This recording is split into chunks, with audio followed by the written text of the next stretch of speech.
ప్రశ్నలకు ఏం సమాధానం చెప్తారు? సిట్ ముందు ఉన్నతాధికారులు కూడా ప్రస్తుతం సిట్ కార్యాలయానికి చేరుకున్నట్లుగా తెలుస్తోంది. సత్య ఏంటి? సో మరి కాసేపట్లోనే మిథున్ రెడ్డి కూడా రాబోతున్న నేపథ్యంలో ఇటు సిట్టు ఏ రకంగా సిద్ధమైంది, ఏ అంశాలను ఆయన దృష్టికి తీసుకెళ్లి వారికి సంబంధించి కూడా ఈ విచారణ చేపట్టేటువంటి అవకాశం ఉంది?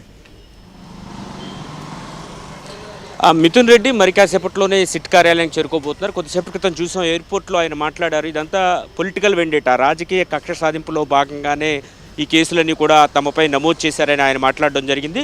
అయితే వాస్తవానికి అంటే ఎటువంటి ఆధారాలు లేకుండా అయితే కేసులు నమోదు చేయలేదు. ఆయన A4గా ఉన్నారు ఈ కేసులో.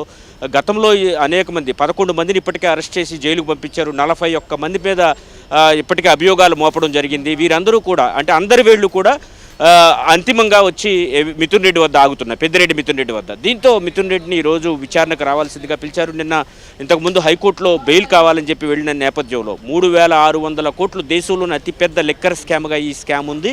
ఈ స్కామ్కు సంబంధించి ఇంత పెద్ద డబ్బు దుర్వినియోగం అయిన నేపథ్యంలో ఖచ్చితంగా దీని మీద విచారణ జరగాల్సిందే. మీరు విచారణకు అధికారులకు సహకరించాలని కూడా అటు హైకోర్టు అదేవిధంగా సుప్రీంకోర్టు కూడా చెప్పిన తర్వాత ఇంకా వేరే ఆప్షన్ ఏమీ లేదు కాబట్టి ఆయన ఈరోజు విచారణకు హాజరవుతున్నారు. అయితే ఆయన విచారణకు హాజరవుతున్న క్రమంలో ఇక్కడ చూడొచ్చు మనం భారీగా పోలీసులను కూడా ఎక్కడికక్కడ మోహరించి ఎవరు అన్ని ఈ సిపి ఆఫీస్కి వెళ్ళే మార్గాలన్నీ కూడా అంటే రాజ్భవన్కి సమీపంలో ఉంటుంది ఈ సిపి ఆఫీస్, అదేవిధంగా స్టేట్ గెస్ట్ హౌస్ దగ్గర మొత్తం పోలీసులను ఏర్పాటు చేసి నార్మల్ పబ్లిక్ ఎంట్రీ ఇవ్వకుండా పూర్తి స్థాయిలో కట్టడి చేస్తున్న పరిస్థితి. ఇదే సమయంలో పోలీసులు కూడా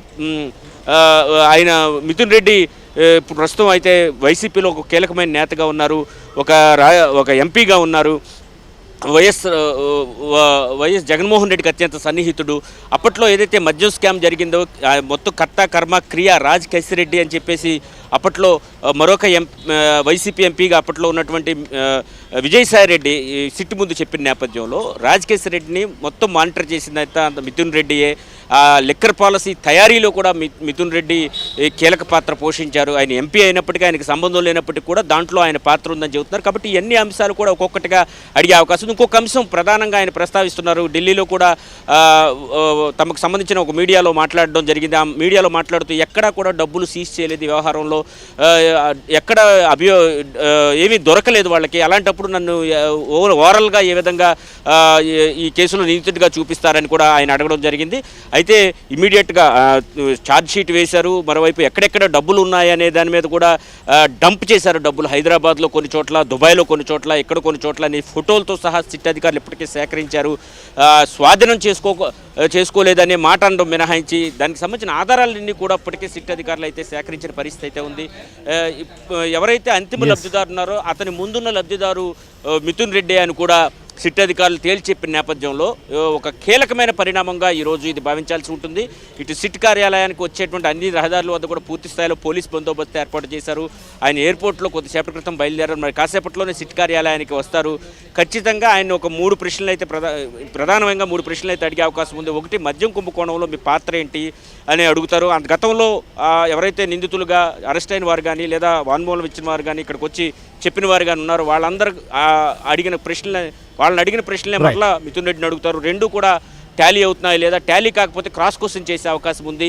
తర్వాత ఇప్పటికే ఆయనకు ఇచ్చినటువంటి రక్షణలన్నీ కూడా తొలగిపోయాయి కాబట్టి అరెస్ట్ చేసే మనం డిస్కస్ చేద్దాం. ఖచ్చితంగా విచారించేటువంటి అంశాలు కావచ్చు, విచారణ తర్వాత ఏం జరగబోతోంది అనేది కూడా చాలా ఆసక్తికరంగా మారింది. ఆంధ్రప్రదేశ్లోనే కాదు తెలుగు రాష్ట్రాల్లో కూడా. కాబట్టి ఇప్పుడు ఒక చిన్న బ్రేక్ తీసుకుందాం. బ్రేక్ తర్వాత మిథున్ రెడ్డి ఎంతసేపట్లో చేరుకోబోతున్నారు, తర్వాత ఏం జరగబోతుందో కూడా చూద్దాం.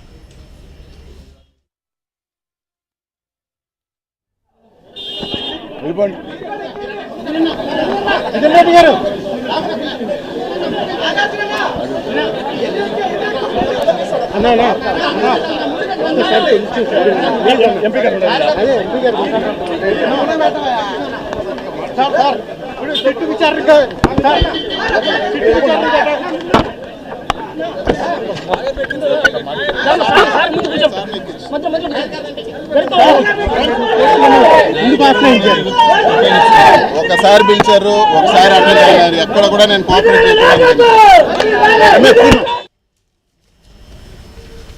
మనం చూస్తున్నాం మిథున్ రెడ్డి ఇది రాజకీయ కక్ష సాధింపులతో భాగంగానే ఈ కేసు కూడా పెట్టారనేది మిథున్ రెడ్డి చెప్తున్నటువంటి వాదన ఖచ్చితంగా దీన్ని ఎదుర్కొంటామని ఆయన చెప్తున్నారు. సో ఇప్పుడు సిట్ కార్యాలయానికి రాబోతున్నారు. సిట్ అడిగేటువంటి ప్రశ్నలకు ఏం సమాధానం చెప్తారు? సిట్ ముందు ఉన్నతాధికారులు కూడా ప్రస్తుతం సిట్ కార్యాలయానికి చేరుకున్నట్లుగా తెలుస్తోంది. సత్య ఏంటి? సో మరి కాసేపట్లోనే మిథున్ రెడ్డి కూడా రాబోతున్న నేపథ్యంలో ఇటు సిట్ ఏ రకంగా సిద్ధమైంది, ఏ అంశాలను ఆయన దృష్టికి తీసుకెళ్లి వారికి సంబంధించి కూడా ఈ విచారణ చేపట్టేటువంటి అవకాశం ఉంది?